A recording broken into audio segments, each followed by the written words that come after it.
সবাইকে আসসালামু আলাইকুম। clickntech.com-এ আমরা আজকে দেখব অন্ধকারে একেবারে সাধারণ কিছু লাইট অ্যারেঞ্জমেন্ট করে আমরা কিভাবে লো লাইটের ছবিগুলো তুলতে পারি, মানে শাটার স্পিড অনেক লম্বা সময় ধরে রেখে আমরা লো লাইটে কিছু ছবি তুলব। এখন সেই ছবিগুলো তোলার জন্য আমার যা যা প্রয়োজন হচ্ছে তা হচ্ছে, আমি পেছনে একটি গাছে ছোট্ট একটি লাইটের ব্যবহার করেছি, খুবই সাধারণ এবং খুবই অল্প দামের। ওটার ভিতরে একটু কালার টেম্প আছে, ওটাও আমরা ব্যবহার করেছি। আর এইখানে আমার ফ্রন্টে যে লাইটটা, এটা শুধু আপনাদের সাথে আমার কমিউনিকেট করার জন্য একটা হ্যালোজেনের মতো সাধারণ একটা লাইট। আমার হাতে একটা ক্যামেরা আছে, সেটাও সাধারণ, খুবই সাধারণ বেসিক লেভেলের একটা ক্যামেরা, লেন্সটাও বেসিক লেভেলের ক্যামেরার লেন্স, সরি। সো এই সব কিছু নিয়ে আমরা ওখানে যাব, লো শাটারে কিছু ছবি তুলবো এবং দেখব আমাদের এই কোন অ্যাপারচারে কত দেওয়ার পর, শাটার স্পিড দেওয়ার পর আমাদের কীরকম রেজাল্ট আসে। এর আগেও আমরা এদের জাতীয় কিছু গবেষণা করেছি, তো আজকে আমরা একটা চূড়ান্ত লেভেলের গবেষণা করব।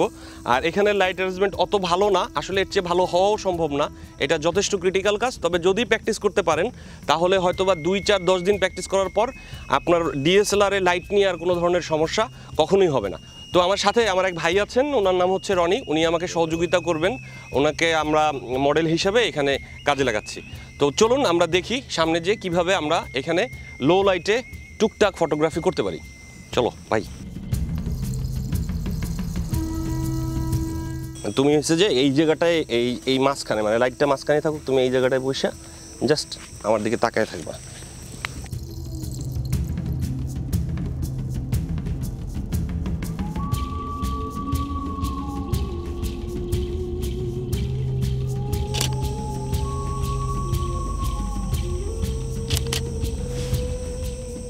এখানে একটা বিষয় বলে রাখি, সেটা হচ্ছে যে এখানে প্রচুর লো শাটারে ছবি তুলতে হবে। আমি আইএসও কিছুটা বাড়াবো, খুব বেশি বাড়ানো যাবে না, কারণ হচ্ছে আপনারা জানেন যে আইএসও যদি আমি প্রচুর বাড়াই তাহলে আমার ছবিতে নয়েজ চলে আসবে।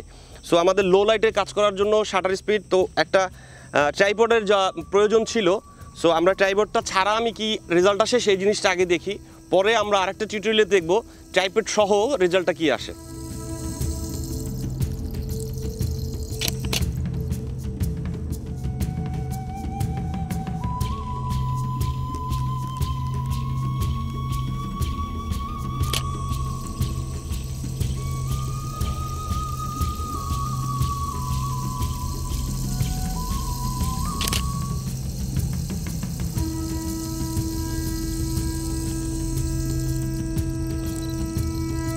উপরের দিকে দেখো,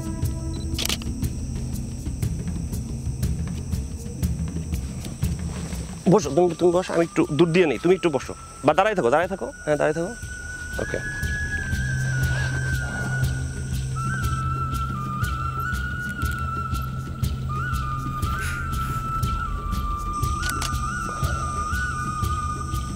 আরেকটা লাস্ট ওয়ান।